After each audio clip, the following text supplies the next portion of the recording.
The mother is the principle of relationship. When we sit together, for me, we intertwine as one being. Your legs are sticking in my chest, or my leg is sticking in your chest. It's this intermingling that's going on that in the field of the substance that we may not know it, but it brings an intimacy. It brings like bedfellows. It brings this sense of pajama party, right? Where you're all kind of in the soup together. And there's a warmth and there's a connectedness and there's a sense of being held that comes in that consciousness. That's the mother.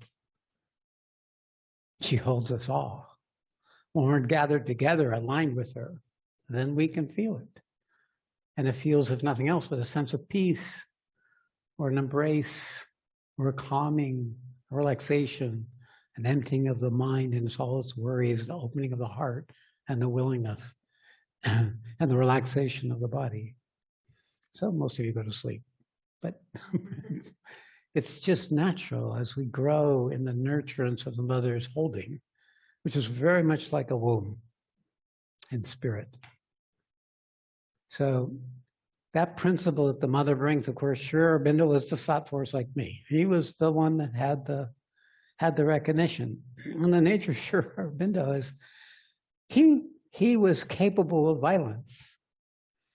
You know, he was put in jail for being in a co-conspiracy that killed a number of prominent Indian women during the Indian Revolution.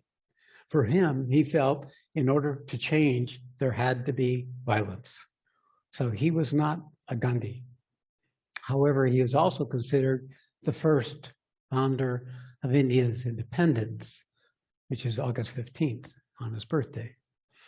I celebrated for that. And Gandhi followed in an absolute opposite, nonviolent. But something was set in motion. So when he got arrested and put in jail, he had spent his whole life dedicated to uplifting the Indian people, to having them discover their own autonomy, their own independence, to break free of the domination of the English.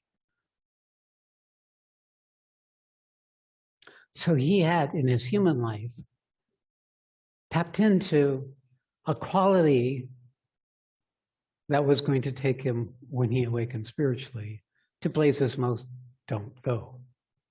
An inherent willingness to use all of himself, to risk all of himself for a cause greater than himself.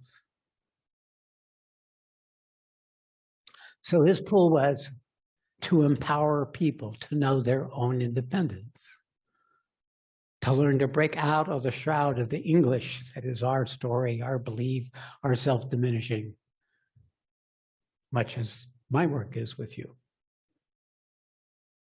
Yet, as I read his letters, he knows everything that I know. It was a full realization. So he knew when he was speaking of the mother, everybody assumed it was the mother of Pondicherry, but she was simply a representative of that principle, because he knew that what he carried was very difficult for human beings to absorb. It was transformative in its intensities, because it injects in a quality of consciousness of such density that most ordinary human beings would be deeply distressed by it. So there had to be an intermediary. There had to be something there with surgery that would allow this person to hold the surgery, to have it happen. So as I always said, love is the anesthesia. Bliss is the anesthesia. The mother's embrace is the anesthesia. But without the surgeon, it'll all come back to some familiar older place. The surgeon is what removes the very core of things that would not have been removed except for many more lives lived.